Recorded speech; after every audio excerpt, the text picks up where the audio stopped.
When I was in my 20s, my father told me that if I married a girl who was not Jewish, and in Yiddish the word is Shiksa, she's not necessarily a heathen, could be somebody who's Catholic or Muslim or whatever, he would disown me. It was very important in my family to marry a Jewish girl, which of course I did not do. Think for a moment of Fiddler on the Roof. I don't know if you remember it, but in Fiddler on the Roof, when one of Tevye's daughters marries a Russian, he says the mourning prayer, the prayer for the dead, over her, and he refuses to recognize that she's alive thereafter. It was very important in the Jewish tradition to marry a Jewish girl. In my family, it was sort of interesting. I didn't marry anybody when I was 25, when I was 26, then I was 29, and then I was 30. And the days were pushing on, and my mother kept on saying, what's going to happen with these? He's going to get married. They moved to Florida, and I was still not married and unsettled, and it was terrible. And finally, I brought home Sally, who was Irish, by the way, and not Irish Jewish, but Irish Catholic. And I brought her home, and I introduced her to my family. And my mother, after they chatted for a while, said, Sally, and her real name is Sarah. And she's so nice. Are you sure she's not Jewish? That was my mother's reaction to her. And basically, my parents accepted Sally because I was single for so long. They were afraid I'd never get married. And so finally, they would accept anybody at all, Jewish or not. Anyway, that was the story, my story. So we married, and the rest is history. We have 6 grandchildren, 3 kids. We've been together for 50 years we've been together. And then I think here in the fellowship, I hope you don't mind if I mention some other interfaith marriages where there's a Jewish and another person. There's Richard and Linda, there's Michael and Marion, there's on the TV, there's Phil and Sue and is that Tony and Karen? It was Tony and Karen, and there's missing one. Wait, there's one with... Oh, Jeff and Hal. Did I mention Stu and Stevie? So we are filled with these intermarriages here, and today we'll talk about why we are so welcome in this facility, in this place. Huh? That's the only. In fact, when Sally and I got married, we couldn't find anybody to marry us. A rabbi wouldn't marry us because he wouldn't do it. A priest wouldn't marry us, and we found we were married by an ethical culture minister. And ethical culture, I didn't realize this. It was an offshoot of Judaism.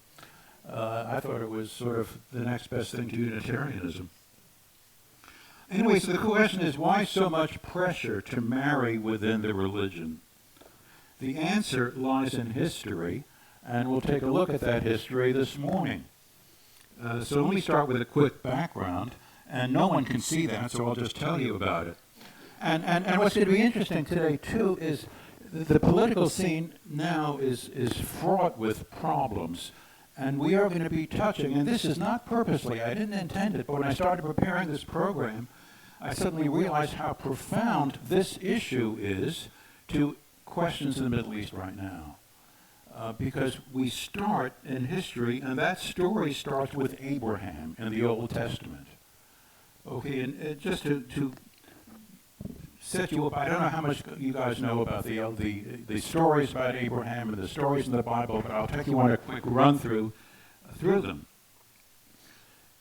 Abraham is generally dated about 1700, 1800 BC. In the Old Testament, he's 99 years old. He's working in his father is an idol manufacturer. That's what he does. He makes idols for the heathen religions at the time. But one day, God, and he also has no children with his wife Sarah. And if he's 99, maybe I forget how old she is. She may be 10 years younger, but she's pretty up there too. And so what happens is one day, God appears to him and says, I will establish my covenant between me and you and your descendants and your descendants after you through their generations for an everlasting covenant. All right, this is no temporary covenant. This is an everlasting one. I will be a God to you and to your descendants after you. And catch this one. And this is the source of all our problems today in the Middle East. And I will give to you and to your descendants after you the land of your sojournings, all the land of Canaan, for an everlasting possession. Not here today, gone tomorrow, for an everlasting possession, and I will be their God.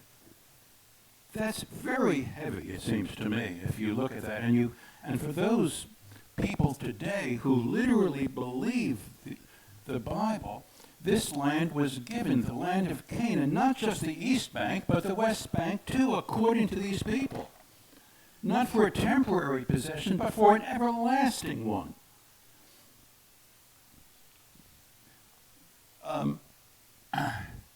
And by the way, Canaan is Israel. Canaan becomes Israel, and I'll show you how that happens in a couple of minutes.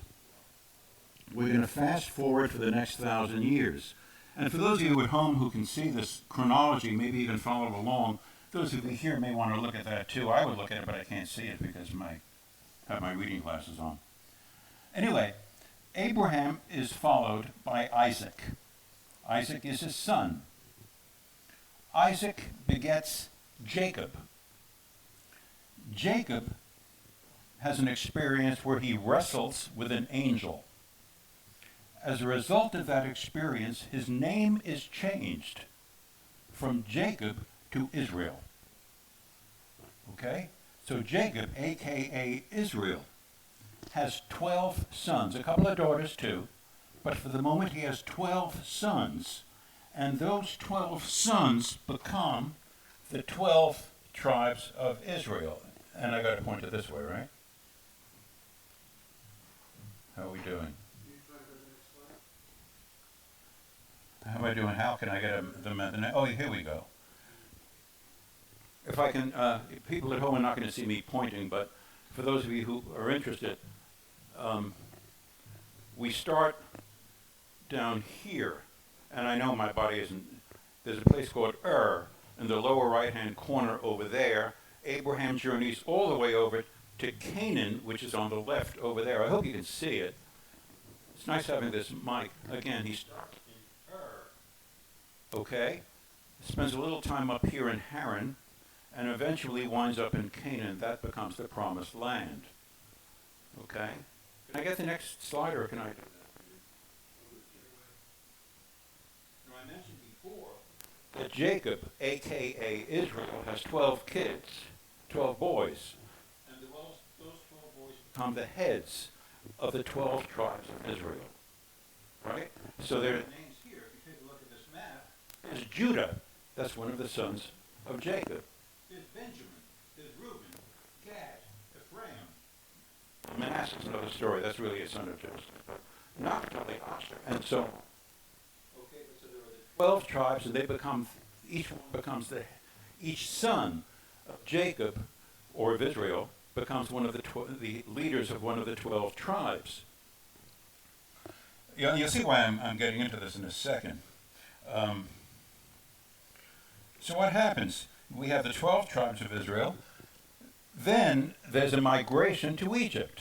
There's a famine in Canaan, and for various reasons, Joseph is taken by some people and he's sold into slavery in Egypt. You may not remember that story.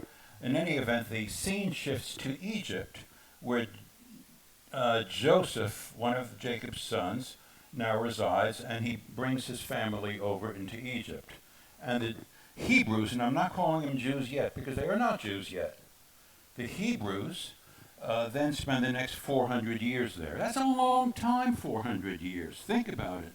This is 2024. 400 years ago was 1624. Do you remember what was happening in 1624? That's a long time to spend in captivity in Egypt. Actually, first they were treated well, but I don't want to get into too much detail, but eventually they become slaves in Egypt.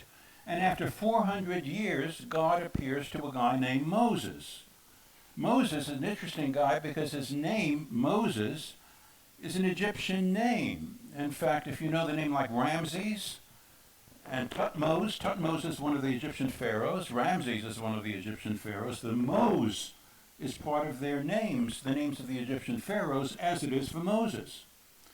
In any event, Moses gets the call out of the burning bush to free his people and go back into the land, the promised land, the land of Canaan. You know the story of the escape. I'm not going to review that now. It's the story of the Passover, where the Jews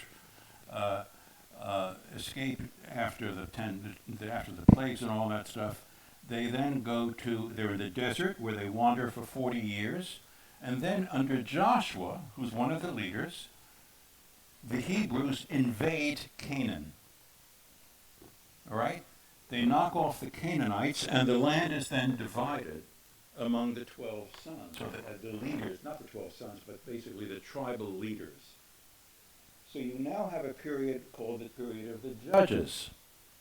And during this period, we have various fights. There are fights with the Philistines.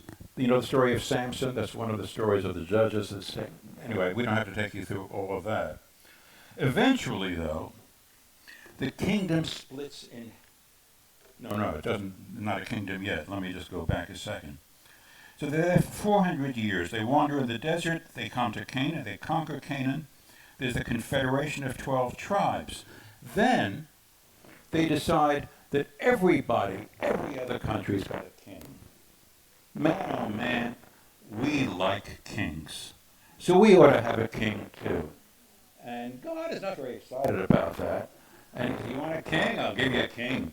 And they give him Saul, who turns out to be a lousy king. Following Saul, you get David.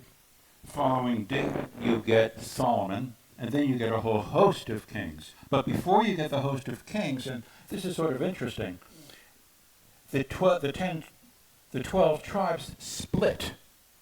There becomes, in the north, 10 tribes, and that's now called Israel. In the south, you have 2 tribes led by Judah. So again, you have Israel, consisting of 10 tribes, Judah in the south, consisting of 2 tribes. There'll be a test at the end of the program. In any case, and from the word Judah, you get the idea of the Jewish people, not from Israel, but from the southern kingdom of Judah. So the kingdom splits into 2, and then in 721 BC, the Assyrians, coming in from the north, invade and conquer the northern kingdom of Israel. And so there is no longer a northern kingdom of Israel. The 10 tribes that were in the north are missing. What happened to them? Well, Ethiopia has once claimed that they are one of the lost tribes. But if you heard the story of the lost tribes, most likely what happened is they intermarried with other native peoples, and their identities have been lost to history. So we are left now with Judah in the south, okay? And in 586 BC, they are conquered by the Babylonians. And the Babylonians made a practice. Once they would conquer a country, they would then send the people into exile. So the Babylonians conquer the southern kingdom, send the people into exile in Babylon, and they're there for about 40 or 50 years until, as life goes, the Persians come in. And the Persians, under Cyrus the Great, conquers the Babylonians. And he has a habit of letting people go back to their own homelands. And he allows the Jews who were in exile in Babylon to return home. And so here we are. That's the setting. I'm sorry for taking you through all this stuff so quickly. But here, that's the setting of the book, well, of several issues. Here we are now. The Jews are in Babylon in exile. The 10 tribes are gone. The 2 tribes in the south are gone. And they ask themselves, what happened to the promised land? right? God promised me this land for an everlasting possession.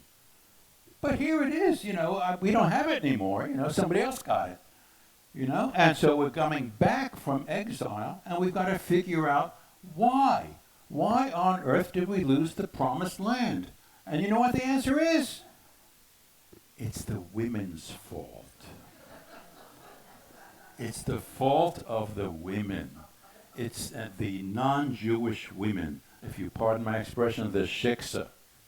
She is the cause of it all, not us. It was the women who did this. And let me then get into my notes and we can talk about that. Okay.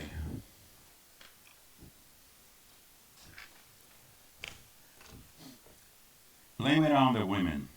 Solomon is the son of David, and he becomes the king after David. Anybody know how many wives he had? 700.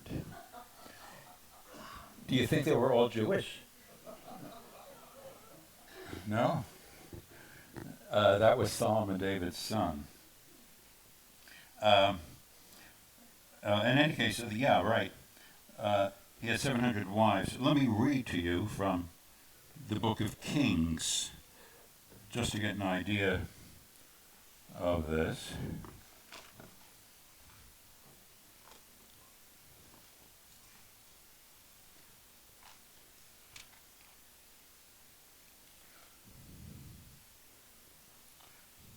Where is it? Kings 1:18, I think it is, right?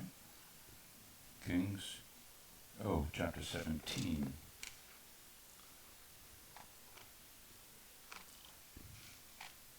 Okay.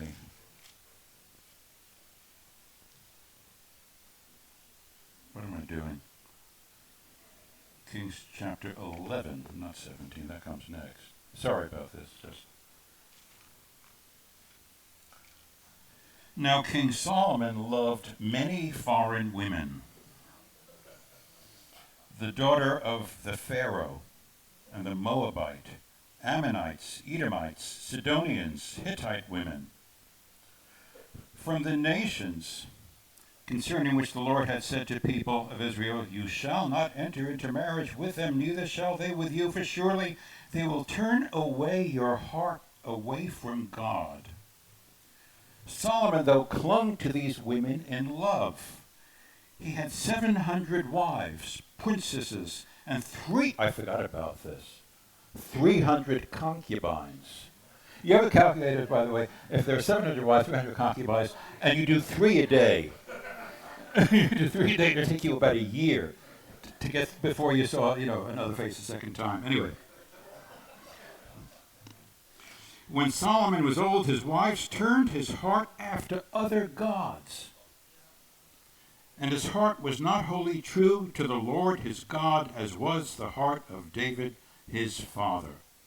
And Solomon went after Ashtaroth, the goddess of the Sidonians, and after Milcom, the abomination of the Ammonites. And Solomon did what was evil in the sight of the Lord, and did not wholly follow the Lord, as David his father had done. I'm going to read a little bit more. And he built a high place for Chemosh, the abomination of Moab, and for Moloch, the abomination of the Ammonites. And so he did for all his foreign wives who burned incense and sacrificed to their gods. So here's King Solomon with his many, many wives. Just to take it ahead with one other example, you all know Ahab from Moby Dick. Well, Ahab was a king of Israel, Israel being the northern kingdom. Ahab married the most famous of the foreign wives, Jezebel. Now, Jezebel, if you parse the name, is Jezebal, B-A-A-L, okay? Jezebal, Baal is the name of the Canaanite heathen god, okay? So you have Jezebel. So Ahab marries her, and I just want to read to you a little bit of that one. There's a chapter 1:17-29. Here it is. In the 38th year, blah, blah, blah, blah, blah, Ahab reigned over Israel for 22 years. And Ahab did evil in the sight of the Lord more than all that were before him. And as if it had been a light thing for him to walk in the sins of this one and that one, he went and served Baal and worshipped him. This is a king of Israel, right? Worshipping the Baal god. He erected an altar for Baal in the house of Baal, which he built in Samaria. Samaria is in the north. And Ahab made an Asherah. I'm not sure what that is. I should have looked it up. Ahab did more to provoke the Lord, the God of Israel, to anger than all the kings of Israel who were before him. And what about his wife Jezebel?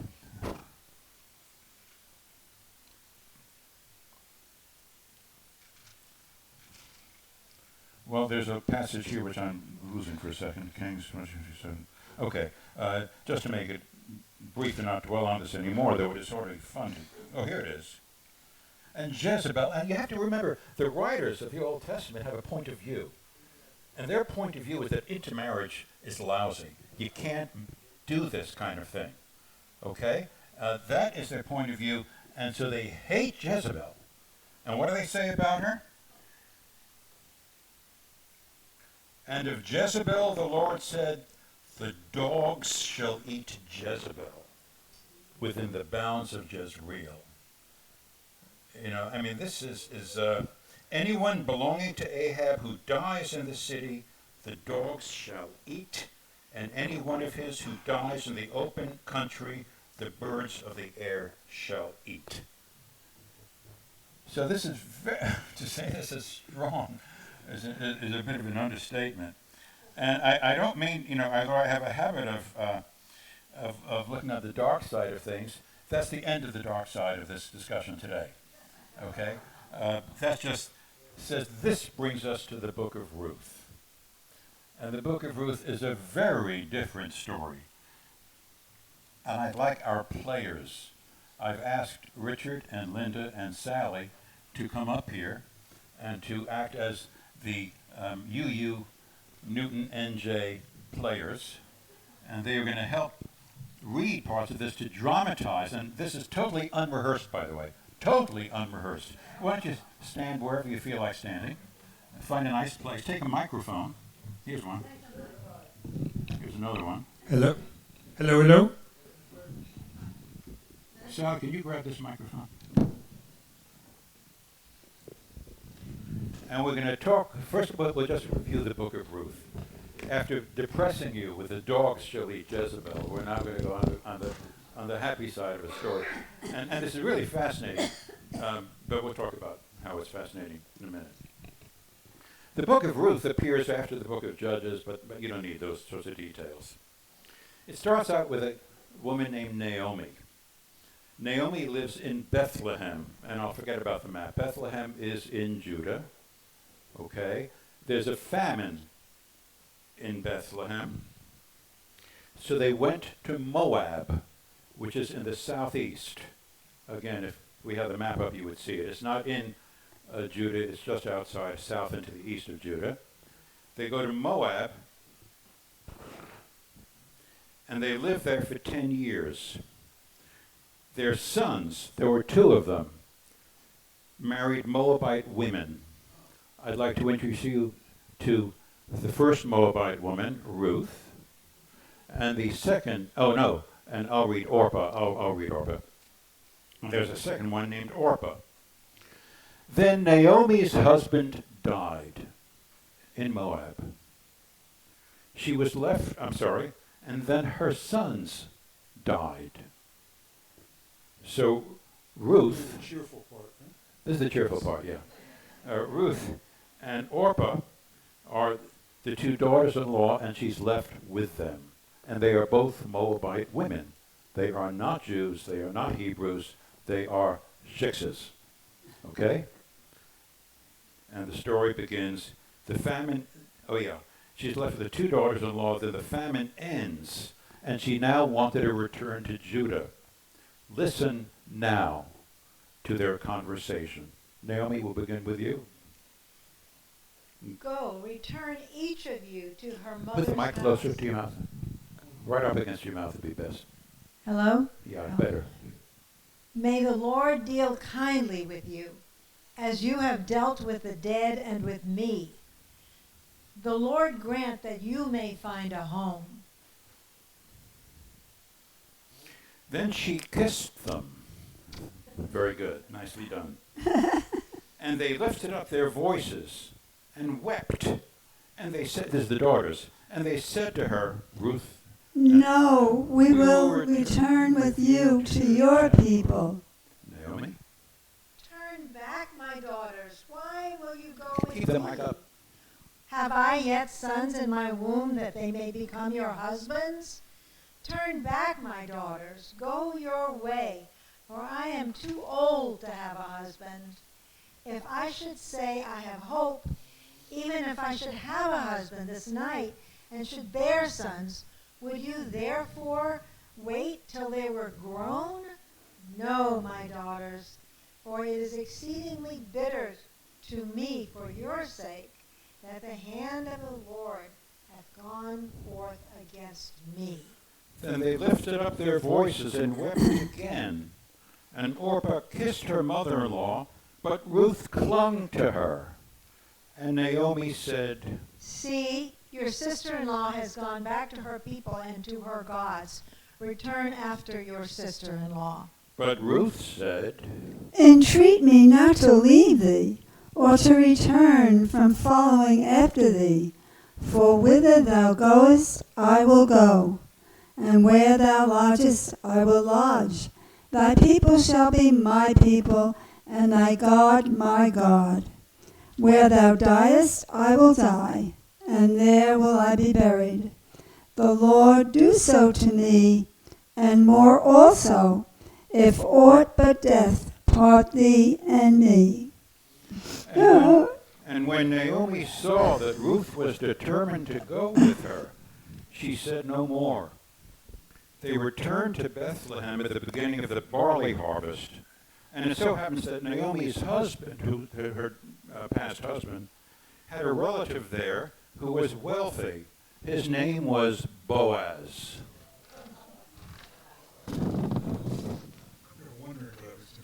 Yeah. Ruth goes into the field to glean ears of corn. And to glean ears of corn means you're picking up what's left after the reapers have gone through the field. She goes to the fields of Boaz.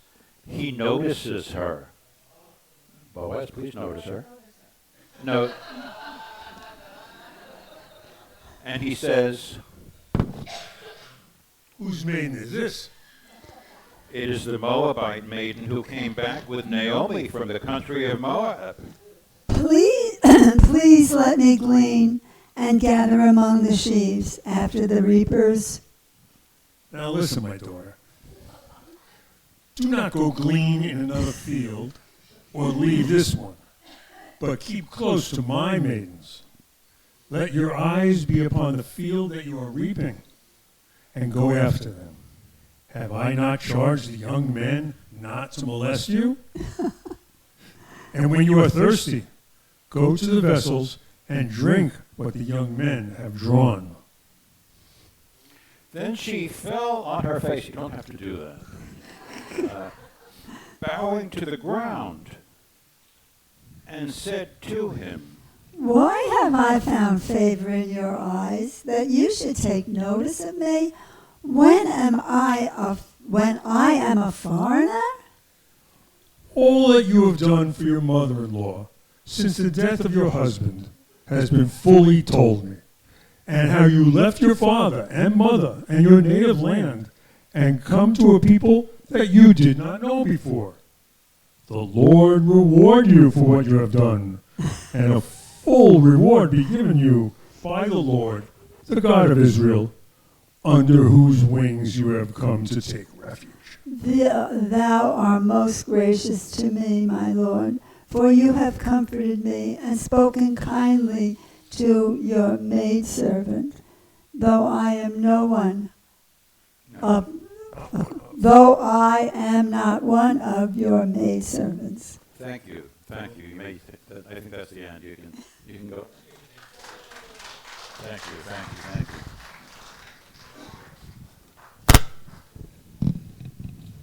So Boaz treated Ruth with kindness. He invited Ruth to share bread with him and his reapers, to dip the bread in some wine, and even told his reapers to drop some extra grain for her to glean. And so Ruth gleaned until the end of the barley and wheat harvests, and she lived with her mother-in-law. So Boaz took Ruth, and some other stuff goes on, which, bargaining, which I don't want to bother you with. Boaz eventually took Ruth, and she became his wife. And he went into her, and the Lord gave her conception, and she bore a son. This is very interesting now. Again, I hope you can focus on what I'm reading. Then the women said to Naomi the mother, your son, Naomi's son, but I thought it was Ruth's son. And she said to Naomi, your son shall be to you a restorer of life and a nourisher of your old age, for your daughter-in-law, who loves you, who is more to you than 7 sons, has borne him. Then Naomi took the child and laid him in her bosom and became his nurse. This is Naomi became his nurse. The biology of that, the physiology, I'm not going to get into it all. And the women said, a son has been born to Naomi. They named him Obed. He was the father of Jesse and the grandfather of Israel's greatest king, David. And from David's line comes Jesus. Okay, so you must place Ruth in this context. The Shiksa eventually becomes the great-grandmother of the greatest king of Judah, of Israel, of both actually, and then the forebear of no less a person than Jesus Christ. So it's a fascinating story, and after so much trashing of foreign women, we have such a different story here, and here's a case where rather than having the Shiksa turn the king's heart away from God, here we have the mother-in-law turning the Shiksa's heart towards God. So it's such a different perspective, and the Moabite woman, Ruth in this case, is so tenderly portrayed. It's such a beautiful story, and it suggests to me that the Bible generally is not a monolithic work, that there are debates going on inside. Those of people who try to take a literal approach that every word in the Bible is absolutely true fail to see the conflicts, the arguments, the dialectics that are going on within the text itself. And here we have a book in the Old Testament which is directly contradicting the book in fact, I have to read the book of Ezra. Oh, I'll get to that in a second. Directly contradicting other books. I did forget to mention the book of Ezra, and I apologize for doing that, but let me just, without quoting it, tell you what it's about. After the Jews returned from exile from Babylon into Israel, I mentioned before that they're trying to figure out why they lost the promised land and why they were in exile, and the answer turns out to be the foreign wives. I mentioned that in Ezra's solution. Ezra is a priest. He returns to Israel, and he says to the people, put away your foreign wives. Separate yourself from them and their children. And so that's the view of Ezra, and there's another book, Nehemiah, also. They both take the position that the Jews, on returning from Babylon, have to put away, divorce, separate, get rid of them. and the children who you bore with them. Get away from your foreign wives. And it's pretty nasty. I mean, what would women do in these years if they were married and their husbands died? They can't go to college. There ain't none. And they couldn't get a job. Women had to be married. And so when Naomi tells Ruth and Orpah, her other daughter-in-law, to go back to their own countries and find husbands, because that's the only thing a woman can do that's respectable anyway. You know? So the book is not a monolithic book. And we can't forget this was a man's world. Life for women whose husbands, without husbands, was not a pleasant one. So you see the conflict in the Old Testament, the two different views, and why there is such an emphasis on, at least on part of the Jewish culture, of marrying within the tribe. And you think about it, that the 10 tribes in the north, they intermarried, and where are they? They're gone. But the 2 tribes in the south who argued against intermarriage, maybe that explains why the Jews have survived for thousands of years. That had they allowed intermarriage, they would not have survived for these thousands of years. And one more thing I have to say, and then I will end our little discussion today. And it was my final line. Ready for this? And so, Sally and I got married. And we had 2 sons and a daughter. And my heart was turned away from the Jewish God to the Unitarian Universalist one. So I guess they were right to begin with. Thank you. Thank you. Open it to questions. I don't know. We have time for questions and comments and all that stuff if people want. Yeah, Marilyn. I'd like to know how old Solomon was when he died after all that carnal. I think I probably, that's a good question. I don't know off the top of my head.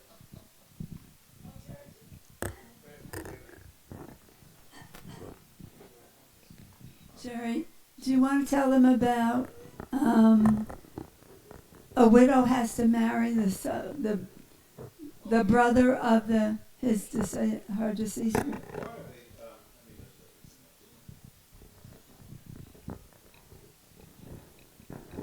Part of the whole, I'm glad you reminded me, thank you, Sally. In the ancient tradition, when a woman's husband dies, her brother is expected to marry his widow. Did I get that right? The brother of the guy who died is expected to marry his former, the widow, the wife of the deceased brother. And in the tradition, and you find this in the book of Ruth, in the tradition, the reason for that is to perpetuate the name of the dead husband and his property. Now the brother-in-law, or the brother, doesn't always want to do that. He doesn't always want to follow the obligation to marry his brother's wife, because if he does that, the first son belongs not to him, but to his brother. And so it sort of, his property is diluted to some degree. And so in this story, what happens is Boaz has to redeem, he takes on the obligation of the nearest of kin to marry Ruth and all of that.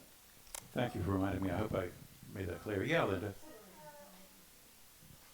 So a son was born to Naomi. Is that so? In other words, Boaz had a son by Ruth, and also with No, because the authors really are still trying to get the child the first son, they're trying to get him into, he's got to be Jewish.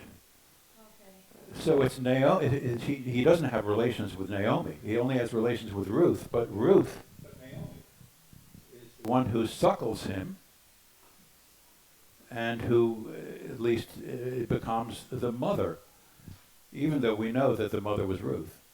It's a way of getting the line, keeping the line in the Jewish tradition. Yes, Susanna. Hi, I just want to go back to the original who owns this land, and it looks like in the beginning, the people that God was talking to said, your descendants are going to own this land. He didn't say your male descendants. He didn't say they have to be any religion. And it looks like all that descendants has now filtered into all the rest of us because they're all intermarried.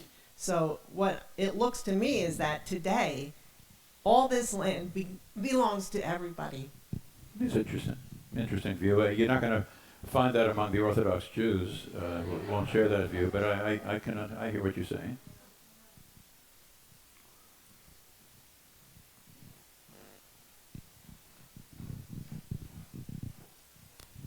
Thank you, Jerry.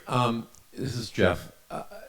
You have just continued, you have reinforced my thoughts, which is that the Bible is a great source of stories, but is a terrible arbiter of societal norms. Mm-hmm. And it's that literal interpretation that has gotten us, I think, into deep trouble, and that there are so many people that can't look at the context of everything. And therefore, that's why, many times when I hear about the Bible, I kind of, my back gets tense and I kind of recoil. Mm-hmm. It's a great historical kind of story, but we also have to remember that many of these stories were written by people a couple of hundred years after the events that they're writing about. And so many times they're written to state a particular point of view. Right. And I think we all know this, but it's interesting what hold the Bible still has on the world today. I agree. I totally agree with that, yes. Yes. By the way, there's a movie about Ruth. I don't know if you've seen it. It was a Hollywood movie. Is that right? Full color, made in the 50s. Stuart Granger plays Boaz. I thought I'd mention it. He was also Ivanhoe. Ah. Stuart Granger. Yes. Carolyn? How did Palestinians get into this picture? Well, it's interesting because in one of the maps you see that the Palestinians, as I understand it, are the Philistines. They were along the coast. In fact, the area of Gaza was where the Philistines had their land, and they were seafaring people. Maybe they had originated from the Greeks, but they certainly would have a different view. I mean, look, between 586 BC and 1948, the locals had it.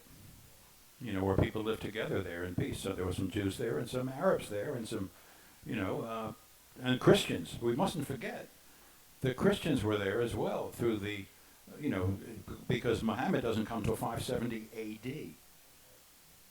So. Yeah. So I don't know if that answers your question, but and there's an argument to be made that the Canaanites had the land, before the Hebrews did. But again, God promised that this land for an everlasting covenant. I mean, it's 54-40 or fight, or something like that. The American thing, a manifest destiny, we had to go from east to west and conquer the whole continent. It's something similar to that in a way. Yeah. Yeah, history's not history. History's stories of the winners. Yeah. Justifying their actions. Right. And we are to a point in culture and around the world that enough people don't believe that stuff anymore. Mm-hmm. And we're really into a new barbarism that has no redemptive family invitations, that we're all humans on this planet. Mm-hmm. It is hoped that the environmental crisis will slap us into, some sense, but we still can make money out of this tragedy. That's what they're thinking upstairs. Yeah. And depending on the boss to take care of us, ain't gonna happen no more.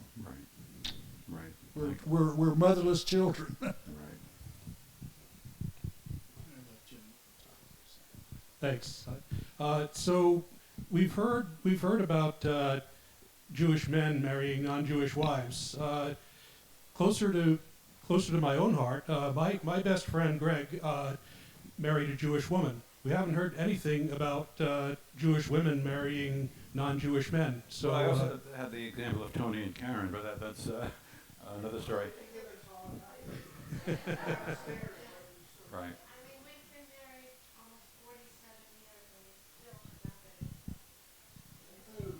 That's not always the case. I'm happy to say that my friend Greg and his wife Debbie have been completely accepted by her family, and there's another example in the same family. Her cousin actually also married a non-Jewish man, and those marriages have remained strong and accepted by the family. But I understand that's not always the case. But you understand that Karen and Tony being here suggests that Karen has turned Tony's heart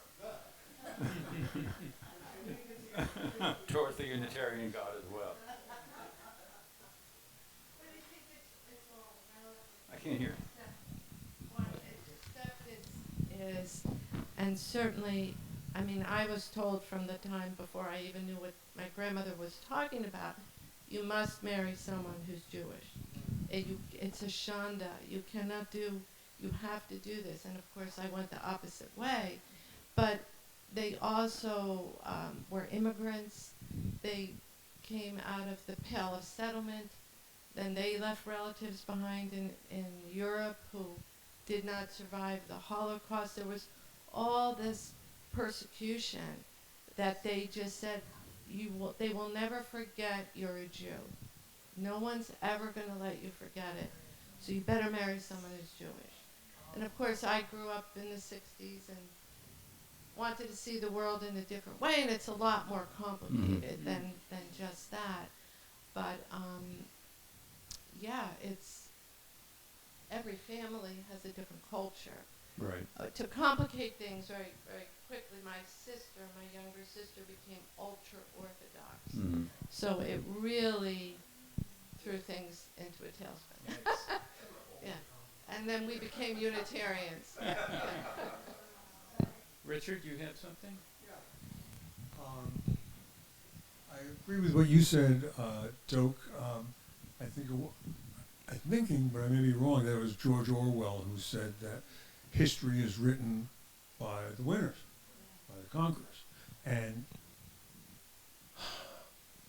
that's what happens over and over again. That's why the Bible is such an uneven book, because as somebody said, the Bible is a book written to justify what, who you conquered. You know, the chosen people saw Canaan. They said, God said it's for us. That's my excuse for conquering it, and conquer it they did. Right? My question, Jerry, is it different for other groups other than the Canaanites, the Israelites, the Jews? Is it different? I mean, any group that wants to maintain its group identity is going to be wary of diluting their gene pool and marrying outside the faith or marrying outside the tribe. Why is this especially known about Jews but not about other groups? Oh, I think it's absolutely true of other people. I mean, I think what we're witnessing now with the rise of I don't want to do politics here, of certain people who may be aspiring to be president again, you know, why they are attracted to a group, I think, who is afraid. I mean, the rise of white supremacy, put it this way, I think is part and parcel of what you're saying. It's a way of saying we don't want our gene pool tainted. Isn't that the word that he used recently? Poisoning our blood? You know, we saw that in Nazi Germany. The same kind of idea in Nazi Germany. I think we see it repeatedly in history, and it's a horrible, horrible thing. Excuse me? divisive Yes. tribalism Yes. that's pitting people against. Yeah. It's going to Yeah. kill us, folks. Yeah. We know that. Yeah, so I don't think this is unique to the Jewish experience. I totally agree with that. There's a question back there, yeah. No, let me get you a mic so we can. So maybe most of you folks don't know us. We've come a couple times. My name is Brian Rife. This is my wife Jen. So I grew up in a conservative Christian group, and we were very much encouraged to marry inside the group. And so I got married straight out of college. My ex-wife, she eventually came out as a lesbian, and there's a longer story there. So I learned very early on that marrying within a group does not guarantee a successful marriage. And from that point, that kind of opened my eyes into it started to diverge my values from what I grew up with. And as far as so my wife Jen, her values are in line with my values, but her values are very different than what I grew up in. And so the whole idea of, oh, my wife is turning me away, and I left my childhood religion this past summer, and so I'm sure people that I met with and my parents think that same thing. But the reality is, that my values started diverging 10 years ago at the end of my first marriage, and really the results of choosing a partner outside of my childhood religion was a result of my values changing, not the other way around. So I kind of lived that story a little bit. Thank you. Thank you for sharing that. Here, Laura.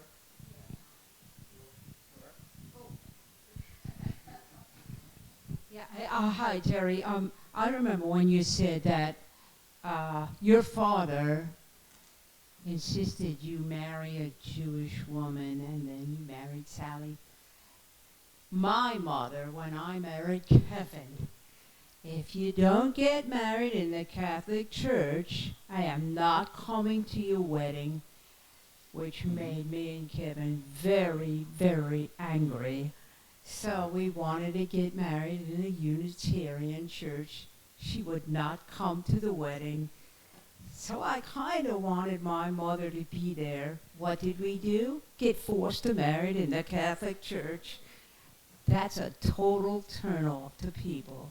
Just had to say that, Jerry. I'm sorry. I mean, you're absolutely right. This is not unique to Judaism at all.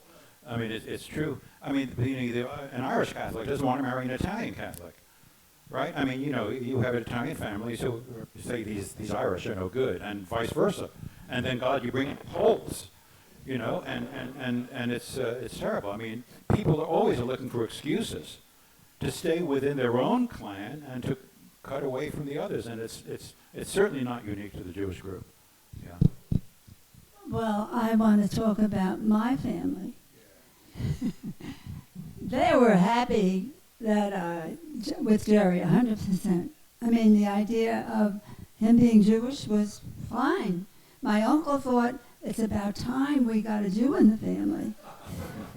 Of course, we were in New York, and being in New York, you're part Jewish.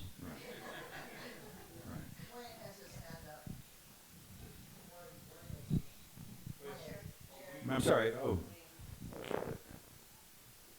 How do we do that?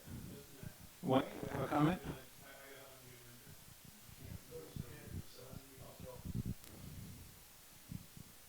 Wayne, can you unmute yourself, please?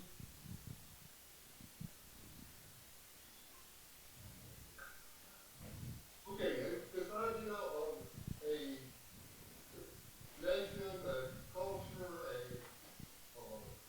ethnic identity group that merged within itself to maintain itself. Many examples. One modern example is the Korean culture. They have two arch enemies nearby, China and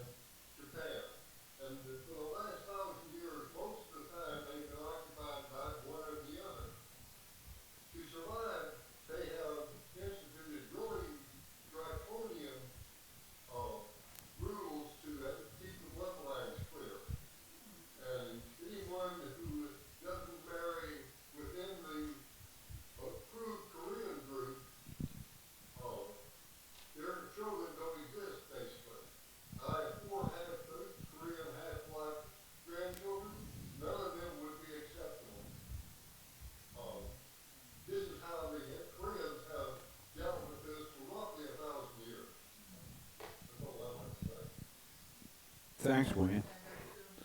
Thank you for sharing that. Okay, Phil, you can unmute yourself. Phil? Yes.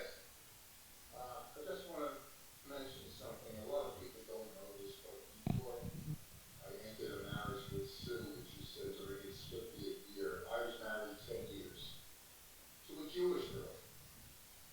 And I faced a terrible disease that they said, if you recover, you'll gain everything you had before, but, you know, there's a very high possibility you're going to die. I was 32 years old at the time. And lying in bed, I kept thinking of what my life has been for the first 5 years of my marriage and what my life had been with the second 5 years of this marriage. And I realized that I don't want to continue on with this marriage if I do survive. And I talked to my ex-wife after I got out of the hospital, and I said I want a divorce.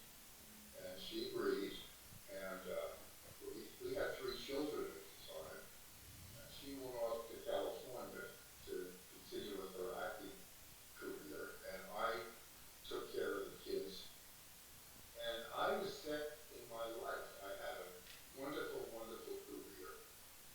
But I didn't tell anybody about my divorce. I told my mother and father that I was getting a divorce and that I would never, ever, ever get married again. And my mother said, oh, Phil, you're going to meet somebody. You're going to get married again. I said, no, Mom, I never would. Well, about a year later, I saw this wonderful, beautiful woman at my place of business, and I actually was smitten. I really was smitten. And I introduced Susan to my mother and father one day, and I told them that I met this wonderful girl, and I want to get married to her, but Mom, she's not Jewish. And what my mother said at that time, I thought was just wonderful. Sue, are you out there? Can you get the microphone and tell the world what my mother said? You're on, Sue. Okay, so when he told his mother about me and said, you know, Mom, there's a problem, you know, she's not Jewish, his mother said, so who cares? Look what happened with the first wife, and she was Jewish, you know, and so I could do no wrong. I mean, I could have, you know, spit in your face. It was fine because I was not the first wife. Thank you. We have yet to hear from the real expert on this subject, which is my wife, who's been married to a Catholic, a Muslim, and a Jew at one time or another. She's running out of religions. I will say one of the things I am most grateful for is my mom was so accepting of all 3 men. I don't think she understood it, but I met Stuart on a trip to India, and when I came back, I'm talking to my mother, and she says, so, did you meet anybody interesting? Were there nice ladies? Who else? And I said, well, I met a very nice man, and he happens to live not too far from me. There's a dead silence on the other end. And this voice from Minnesota comes across and says, well, Steve, is he a Hindu? So I said, no, he's a nice Jewish man from Ohio.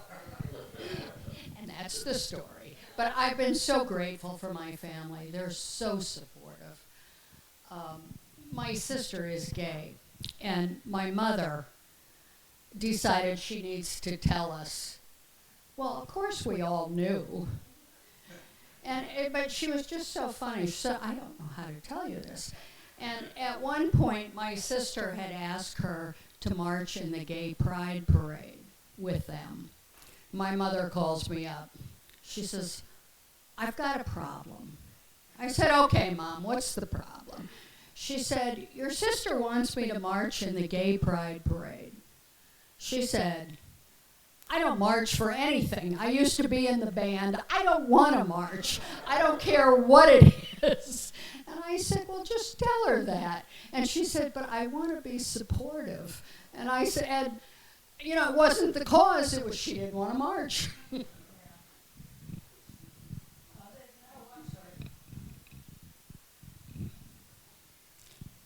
This is Michael. So there's been a great amount of interaction in this particular session today, and thank you, Jerry. It was just so entertaining. And one thing you learn in hearing these stories is that religion sort of can't help itself, but it wants to divide all the time, us against them, and come up with reasons for division and strife and war in the world. That's one reason I very heavily drifted toward atheism, because I see religion as the cause of so much strife in this world. And even among Muslims themselves, it's not enough just to be a Muslim. If you're a Shiite, you're a deadly enemy of a Sunnite. And that dates back to a time after Muhammad had died.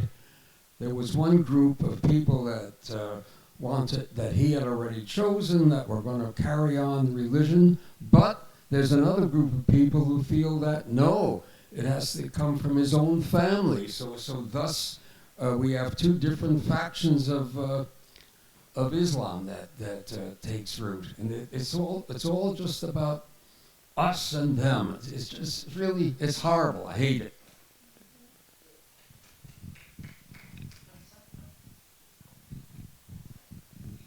Just briefly along those themes, when Linda introduced me to her parents, now Linda had been married before me, it's true, and she said, this is Richard, and he had already been informed of my background, and he looked at her and he said, another one? I think it's classic. But on my side, yeah, but that's not what he said. That's not the good part. Okay, that's not the punchy part. I was like getting really old. I was like 28, 29, and I know for a fact that my mother and father were glad I brought home a girl. By that point. We're running late.